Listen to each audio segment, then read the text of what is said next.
Bilam veut maudire le clan Israël. Et Akadosh Baruch Hu essaye à plusieurs reprises de l'empêcher, à tel point jusqu'à laisser faire ce miracle que l'ânesse, le Haton, ouvre sa bouche. Le Haton, l'ânesse, elle a ouvert sa bouche et elle lui a reproché ce qu'il est en train de faire. Et elle a dévoilé des choses très dures sur Bilam. Un comportement animal, mamache. Son comportement était incroyable. Et malgré tout, Bilam était mitakesh. Il est parti et il a voulu maudire le clan Israël. Il a réussi ou il n'a pas réussi? Non, il n'a pas réussi. Vayafor Hashem Elokecha et Abracha liklala. Akadosh Baruch Hu a renversé la bracha et il a renversé la klala et il a rendu une bracha. Et à la place que Bilam, à 3 reprises, il a essayé de dire qu'il est plus important qu'Abraham Avinu et qu'il fait plus de korbanot, il a essayé de rappeler les fautes des Bnei Israël, Vayasem el Hamidbar Panav. Avant chaque fois où il commence à parler, il essaye, où il veut leur faire entrer du Haïnara, où il veut rappeler la faute du Midbar, du désert, où il veut rappeler le Péor, la faute qu'ils vont faire à la fin de cette paracha. Et malgré toutes ces tentatives, ça ne marche pas. Et il finit par, au contraire, bénir le clan Israël. Mais des brachot extraordinaires. Et quand on a l'impression de lire, on a l'impression comme si que Am Israël est intouchable. Intouchable.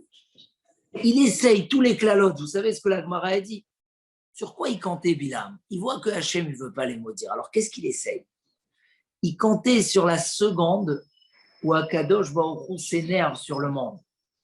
Il y a une seconde où Hachem il se met en colère sur le monde. Quand le soleil sort et ceux qui font l'idolâtrie se prosternent au soleil, il y a une seconde. Et Bilam, il s'est dit, il n'y a pas, je vais les maudire dans 7 secondes et ça va marcher. Et là, le passouk nous demande de se rappeler, ce qu'a voulu faire Bilam et qu'à ce moment-là, que ces jours-là ne s'est pas mis en colère pour pas que Chazvé Shalom, le fait que Bilam rappelle nos fautes puisse être un moyen de nous maudire. Donc, même le rappel de nos fautes, même le rappel des fautes du clan Israël ne peut pas aider Bilam à maudire. Et quand on voit dans ces brachot, on dirait qu'on n'a pas de faute, nous, le clan Israël. Qu'il aura amal, l'aura aven be-Israël, l'aura amal be-Yaakov, l'aura aven be-Israël. Il dit Rashi, il n'y a pas de faute dans le clan Israël. Il ne faute pas. Quoi, putain, on est devenus les tzadikim, C'est-à-dire, comment ça se fait que dans ce moment-là, Pitom, on voit que les qualités du clan Israël, comme si Laura Aven, Velo Amal, Rachid dit, il n'y a pas de faute, il n'y a pas de quoi. On est tellement protégés. Pourtant, à la fin de la paracha, on voit qu'Am Israël est tombé dans des grandes fautes. Quand Bilam, il a vu qu'il n'a pas réussi à les maudire, il a dit au moins, je vais les faire fauter. Il a donné un conseil et il était sûr que ça allait marcher. Et ça a marché. Et ça a amené une épidémie où 24 000 personnes sont mortes du clan Israël. Et il est même reparti chercher son salaire. Comme quoi il a réussi. Et c'est à ce moment-là où Pinchas va le tuer. Il va s'envoler en l'air avec sa sorcellerie. Et Pinchas va monter lui aussi derrière et il va le tuer. C'est le Midrash. C'était quoi l'idée? C'était de les attirer par des marchés, donner du vin, envoyer des jeunes filles, les faire fauter. Et la condition, c'est qu'ils font Avodah Zara, la Avodah Zara de Péor, qui est une Avodah Zara terrible. Et tout ça, il a réussi. Alors, qu'est-ce que tu me racontes tout le long de la paracha? Qu'il aura Amal Velo Yaakov, Velo Aven Israël, on est intouchable. Pourtant, tu vois que juste après, avec un petit ou un gros Yetzerara, il a réussi à les faire fauter. Il a réussi à mettre la colère du clan Israël sur le clan Israël. Alors, comment on colle entre le début de la paracha et la fin de la paracha? Comment ça se fait que Bilam est obligé de dire rien? Il y a même un midrash qui dit comme ça, que Bilam, il était obligé de bénir. Mais il a gardé la volonté d'intégrer des malédictions. Et quand les Bnei Israël ont fauté, malheureusement, c'est redevenu des malédictions, ce qu'a dit Bilam. Sauf une. Matovu oalecha Yaakov, mishkenotecha Israël. Sur ça, Rashi donne deux explications. Une, qu'on parle des bâtés Knessiot et des bâtés Midrashot. Il a voulu nous enlever cette chance du Beth Knesset et du Beth Midrash. Et ça, il n'a pas réussi. Jamais cette chose-là s'est inversée. Ça reste une bracha fixe jusqu'aujourd'hui, jusqu'à la fin des temps, Bezrat Hashem, jusqu'à la venue du Mashiach, que les bâtés Knessiot et les bâtés Midrashot restent comme des fleuves et des ruisseaux d'eau qui nous purifient, qui nous aident à grandir, qui ganot ale nahar, comme des jardins avec des belles plantes et des oliviers qui poussent sur un fleuve rempli d'eau. Un peu la parabole de David Amelech dans le premier Mizmor Teilim. Le peuple d'Israël va être comme un arbre planté sur de l'eau. Là-bas, dans le premier Mizmor, je suis passé à un autre pasouk. Nous, les fruits attendent, allez où l'oïbol, les feuilles qui fanent jamais. Tout ce que tu fais, tu réussiras. Donc, cette bracha-là, il n'a pas pu nous l'enlever. Deuxième explication, le foyer Kadosh. Matovu Alecha, les tentes qui sont orientées l'un pas en face de l'autre, pour des questions de tsniout, pour des questions de ne pas être jaloux de ce qu'il y a chez l'autre, pour ne pas lui faire du haïnara et lui faire du mal. Le mishkan, le petit mishkan privé qu'on a chacun chez soi à la maison, dans la Kedusha, ça, il n'a pas réussi à renverser. Ça, c'est resté. Alors, on voit que même les brachot, finalement, à l'instant T, Bilam, il dit, je ne peux pas les toucher. Ils sont trop élevés, ce clan d'Israël. Ils sont trop... Je ne peux que les bénir. Mais on voit que quand même, un jour, ça va s'inverser. Alors, qu'est-ce qui s'est passé à ce moment-là? C'est quoi le sens des brachot de Bilam? Ou dire, c'est un peuple merveilleux, c'est un peuple que de qualité. L'ora amal be Yaakov et l'ora aven be Israël. Il n'y a pas de sur quoi le reprocher. Est-ce que c'est vraiment comme ça aussi beau? Quand on lit cette paracha, on se dit, l'âme Israël, il est extraordinaire. Jamais, voilà, Lohibit aven be Yaakov et l'ora amal be Israël. Il dit Rashi, il n'y a pas de faute dans le clan d'Israël. Et même quand ils font des fautes, ils ne s'attardent pas après leurs fautes. Pourquoi? Parce que ce n'est pas des vraies fautes. C'est quoi l'histoire? Alors, si on analyse les 3 épisodes, même en laissant la 4e, qu'a dit Bilam, on voit qu'il a parlé chaque fois de quelque chose de précis. Il dit le Maharal Miprag, au début, il a parlé de la racine du peuple, de nos racines, chacun et ses racines. Après, il a parlé de l'action du peuple, c'est le milieu. Et après, il a parlé de la perfection du peuple, racine, fruit et résultat. Et à la fin, il va parler de la venue du Mashiach et de tout, que malgré tous les exils qu'on est en train de passer, mais tout ça, c'est qu'un passage et que ce qui nous attend par derrière, c'est la Géoula, le Mashiach, le Beth Amikdash, le Olam Haba. C'est qu'un passage d'épreuves et de travail personnel. Mais en fait, il a commencé au début par les racines, par les mitzvot que les Bnei Israël, comment on fait les mitzvot, et par comment le Ham Israël il s'organise dans ces mitzvot. Et là, il y a la réponse à notre question. On est de très grande qualité. Même quand un Ben Israël y faute, il regrette sa faute à l'intérieur de lui. La faute, elle est que superficielle. Elle n'est pas intérieure. C'est marqué que quand un Ben Israël il donne de la tzedaka, et il dit, j'ai un intérêt dans cette tzedaka, je veux que mon fils y guérit, il réussit les examens, etc. Harezé tzadik gamour, c'est un tzadik gamour. Sa tzedaka, elle est valable. Et pourtant, il a fait pour un intérêt. Mais c'est marqué que si un non-juif le fait comme ça, avec intérêt, ce n'est pas une tzedaka. Pourquoi ?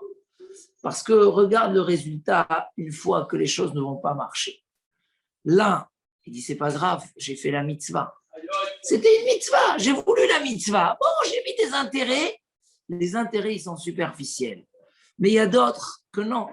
Quand ils mettent l'intérêt, ils font que pour l'intérêt. Et quand l'intérêt ne se fait pas, ils regrettent. Il dit le Maharal, le fond d'un Ben Israël, il est pur. Il ne veut pas fauter. Quand il faute, c'est que extérieurement. C'est pour ça que quand il fait tchouva, on peut le nettoyer et lui enlever sa faute. Quand il fait une mitzvah avec intérêt, l'intérêt, il est que superficiel. Et donc, on considère que la racine, elle est extraordinaire, elle est puissante. Et ça, c'est grâce au Avot Akdoshim, qui met roche, tourim et nous, il dit Bilam dans la première introduction, quand je les vois, je vois qu'ils sont fondés dans des racines et des rochers. Les matriarches, les patriarches, ils ont des racines. Le Ham Israël, il a des racines. Rachmanim, Baishanim, Gomle Chassadim. Ils ont la pitié à l'intérieur. Ils ont la honte de l'erreur à l'intérieur. Ils ne veulent pas faire l'erreur. Et Gomle Chassadim, c'est quoi Gomle Chassadim ? Ils aiment le chesed. Donc, en même temps, c'est une petite réflexion pour nous. La racine. Combien je travaille sur mes racines, combien je me rattache à mes racines. Hier soir, il y a un rabbin qui a raconté une belle histoire. Il a raconté qu'un jour, il y a un enfant qui rentre se promener dans la forêt avec un bâton. Et il rencontre un ours. Wow. Et l'ours, il s'approche, il ouvre les yeux, il ouvre la bouche, il crie. Alors, il met son bâton comme ça pour se battre, mais c'est qu'un bâton. Et d'un coup, il entend une intonation comme ça, et boum, l'ours, il meurt, il tombe par terre. Ah, ça lui a sauvé la vie. Il dit, ouh là, mon bâton, il a l'air d'être magique. Mais quelqu'un, il lui dit au-dessus de l'arbre, hey, c'est moi qui est là. C'est moi qui a tiré sur l'ours. C'est moi qui t'a sauvé la vie. Des fois, un homme, il croit qu'il fait beaucoup de choses, mais le zrout de ses parents et de ses grands-parents, et c'est... Béhémet, la fin de la paracha nous dit qu'avec toutes les qualités que Bilam va nous donner, on est très faible quand même. On peut, avec un petit Yetzer Hara, tomber en une seconde, alors qu'on était dans le désert avec les nuées de gloire. Un homme avec un petit Yetzer Hara, un homme qui ne se protège pas, qui voit n'importe quoi, qui va n'importe où, on est. Mais quand on est sur nos racines, quand on fait les mitzvot qu'on doit faire, quand on a les baté knessiot et les baté midrashot, ces 3 épisodes, c'est nous dire quand on est dans l'élément où on doit être, alors personne ne peut nous toucher. Quand on sort, quand on se détache de nos racines. Yosef Hatzadik, quand il est venu devant la faute, à qui il a pensé? Qu'est-ce qu'il a vu? L'image de son père. Ça veut dire, le Ham Israël, il est pur à l'intérieur. Il a sur quoi s'attacher.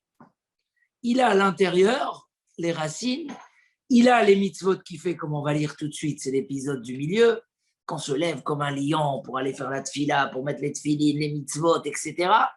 Et on a surtout la 3e épisode des maisons de Gdusha et des baté knessiot et des baté midrashot. Ça, cette source de vie, on ne peut pas nous l'enlever. Et si, avec toute la pureté qu'on a et la grandeur qu'on a, on sait être dans les bons endroits. Alors, là, il a dit Bilam, là, Loïbit Aven Beyaakov Elora, là, je vois pas, il n'y a plus de faute chez eux. Même quand ils font des fautes, c'est très léger et ils les enlèvent, ils regrettent tout de suite. Si tu as vu un Talmid Chacham qui a fauté le soir, ne le remets pas en question le lendemain matin. Vadaï, il a fait tchouva. Vadaï, il a fait tchouva. Pourquoi? Parce que la faute, elle est indésirable chez lui. Et s'il a il a fait une erreur, tout de suite, il la regrette. Et ça, les bâtés Knesiyot et les bâtés Midrashot, c'est l'endroit où l'homme il peut s'exploiter. Parce qu'on ne peut pas bien étudier la Torah si on n'est pas en groupe. On ne peut pas bien évoluer si on est tout seul. On ne peut pas faire une vraie tfila si on ne la fait pas Betsibour. Donc, même si les premières brachot, on a pu les toucher dans certains endroits, et que des fois, l'homme Israël s'est détaché de ses racines, ou certaines fois, il s'est détaché de ses mitzvot, et c'est redevenu une klala, parce qu'on t'a donné une arme, mais tu l'as laissée à la maison. Donc, toi, qui étais un soldat super fort, tu es redevenu tout faible, parce que tu n'as pas tes armes. Donc, des fois, on a reperdu un petit peu. Mais la dernière, on ne l'a jamais reperdu. Un homme qui va au Beth Knesset, qui va au Beth Midrash, sa Bilam, il n'a pas pu toucher. Ça, dans tous les cas, c'est une bracha, une source de vie qui fait la protection. Mais là aussi, il y a une condition. On ne peut pas se détacher. Ça, c'est une source de vie sûre qui reste, qui nous garantit à 100% d'être toujours à notre niveau extraordinaire. Et donc, ça vaut la peine de voir un petit peu qu'est-ce qu'il a dit dans chacune des trois choses. La première fois, il dit Loïbit, où c'est ça? Voilà, il a commencé la première bracha. Kimerosh tsurim enu, ou mikvaot ashurenu. La qualité intérieure du clan Israël. Je le vois fondé,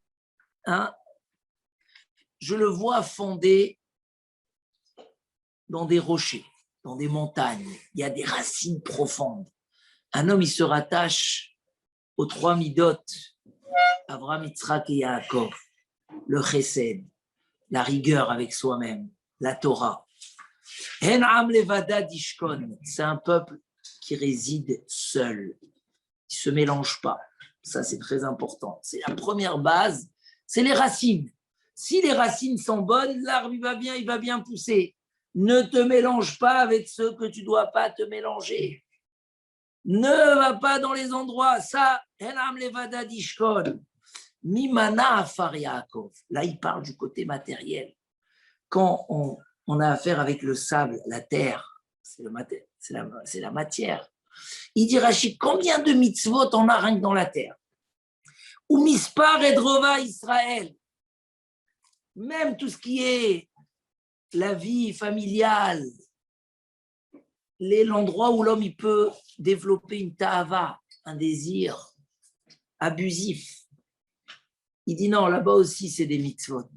Même la matière, c'est les shem shamaïm. Que même quand on est dans la vie matérielle, il y a quelque chose qui nous rattache à nos valeurs. Partout où on va. Deuxième épisode, Akadosh Baruch Hu, il ne voit pas les fautes du clan Israël. Pourquoi?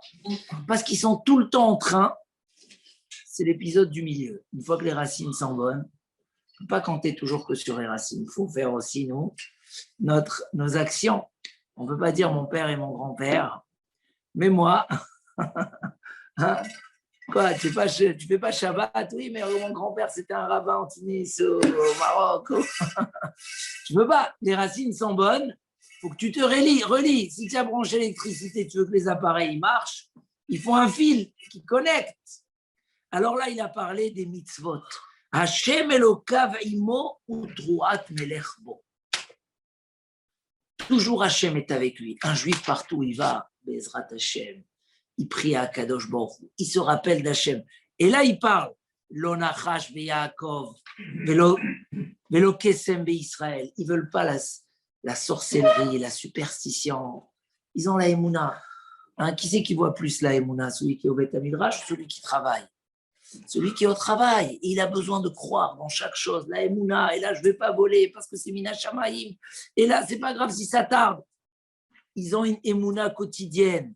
Ils se lèvent le matin comme un lion.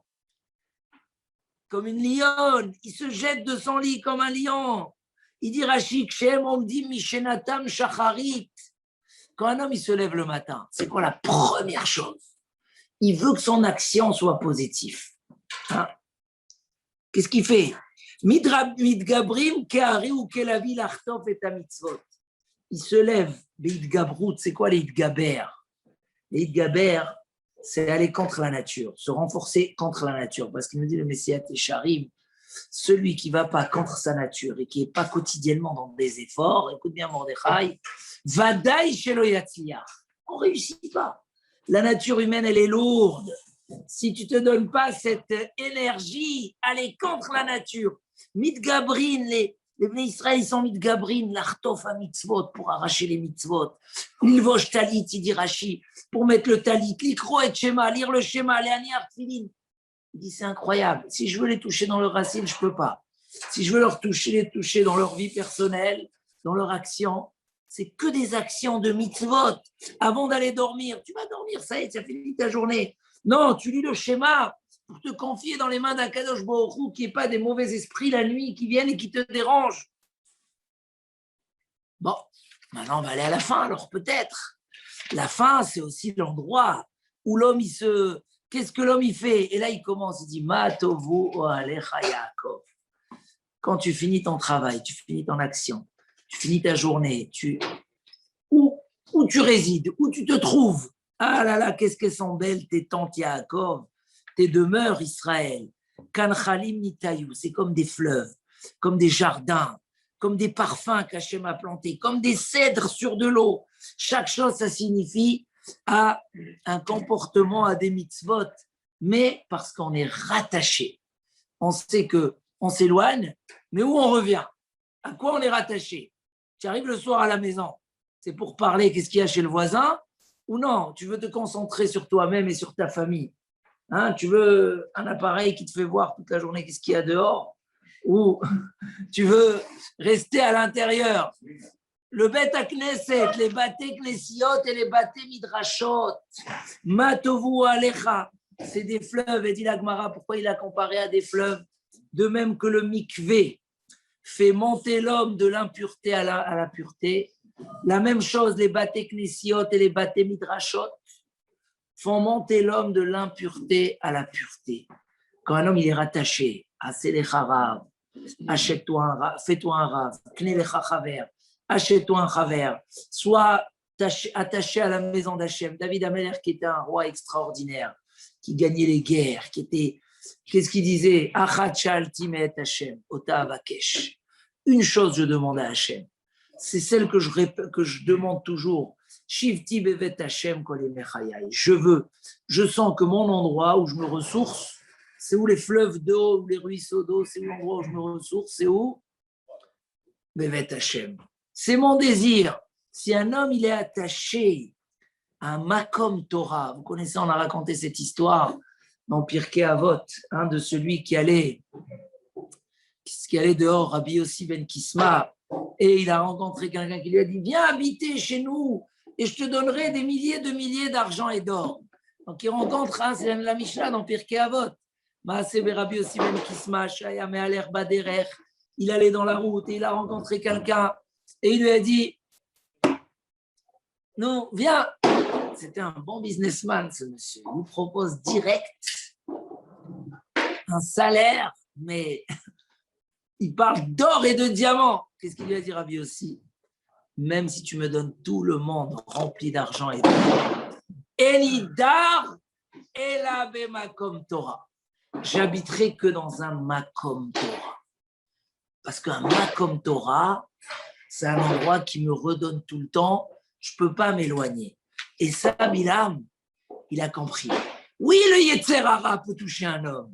S'il se déconnecte de ces trois sources de sécurité, la racine, les avot, qu'un homme se rappelle les ambitions, chaque homme a le devoir de dire tous les jours, c'est quand que j'arriverai aux actes de Abraham, Yitzhak et Yaakov. Tous les jours, Chayav Adam Lomar, les ambitions, vouloir se relier à notre histoire, à la richesse de notre histoire.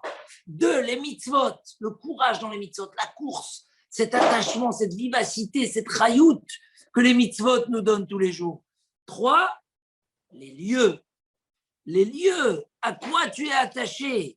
Ohalecha, la maison et le Beth Midrash. Les deux endroits que tu dois garder avec pureté, qui te purifient tout le temps. Et je vais terminer avec ça.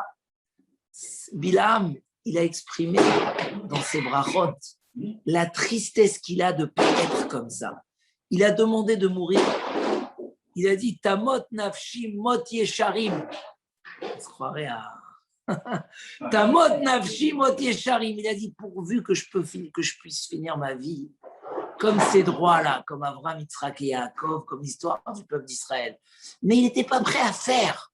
Pourquoi? Parce que la Mishnah dit dans Pirkei Avot, 3 caractères, c'est les élèves de Abraham Avinu. 3 autres caractères, c'est les élèves de Bilam Aracha. Bilam, il avait un chemin de vie qui ne voulait pas changer. Il y a les élèves de Abraham Avinu. Tout ce qu'on a expliqué, ça nous ramène à la première de notre racine. La première racine, c'est Abraham Avinu. C'est quoi les 3 bonnes midot? Aïn Tova, un œil généreux et gentil vers tout le monde. Ruach Nemucha, modestie, comme Abraham Avinu, il a dit, je suis, parce qu'un homme qui est trop orgueilleux, il n'y a pas de fin à ce qu'il désire. Ve Nefesh Fala, un homme qui est content de ce qu'il a, de pas tout le temps trop gourmand. C'est les élèves de Abraham Avinu. Les 3 autres caractères, élèves de Bilam Aracha. Mauvais œil, toujours la jalousie des autres. Orgueil et désir, nos limites. Et ça, il n'a pas pu, il n'a pas su surmonter. Il va dire quand même à la fin de la paracha, quand il a vu Yitro, les enfants de Yitro parmi le clan Israël, il était jaloux. Il a dit, comment? Etan Moshavecha, c'est quoi Etan Moshavecha? Tu t'es dit, Rashi, on était ensemble en Égypte, dans les réunions avec Paro. Et quand Paro, il a dit, viens, on va écraser le peuple juif. Avanitra Kemalo, toi, tu t'es sauvé, moi, je suis resté. Mais où tu es allé? Ethan, la première chose qu'il me dit, tu t'es fixé parmi les rochers. La chance que tu as eue, c'est que tu t'es relié aux racines, aux vraies racines. Et ça, on a des racines qui sont intouchables, à condition qu'on ne les coupe pas, qu'on ne se déconnecte pas. Alors, Bémet, c'est une paracha de très grand chizouk, que si Bezrat Hashem, un homme, il sait se renforcer dans ces 3 bases, la racine, les actions et le lieu, si on sait comme ça garder tout le temps, alors on n'est que dans un chemin qui évolue. Et même Yitro, qui n'était pas là, il est arrivé là parce qu'il a commencé par 0. Il s'est relié, il est devenu comme un rocher. Et il lui a dit, je suis très jaloux de ton avenir. Parce que l'avenir du clan Israël est le plus bel, l'avenir extraordinaire que tous les prophètes nous promettent. Et donc, Bezrat Hashem, se renforcer dans nos valeurs, dire voilà, ce que je fais déjà, ce que je suis déjà, où je suis, se renforcer, savoir aussi son makom Torah, un makom qui t'élève vers le haut. Des fois, les gens te disent non, moi je prie là-bas. Oui, mais tu as des cours de Torah, tu étudies, non, pas forcément, mais je bavarde avec les amis, mais on ne va pas pour bavarder en même temps qu'on est là-bas. Savoir trouver son makom, savoir trouver ses mitzvot, savoir trouver son quotidien qui nous élève. Bezrat Hashem, c'est la source d'une bracha qui ne s'arrête jamais. Qu'on soit comme nous dit le roi David, les fruits attendent, toujours la bracha. Et que tout ce que vous faites, Hatzlacha. Amen. Shabbat shalom.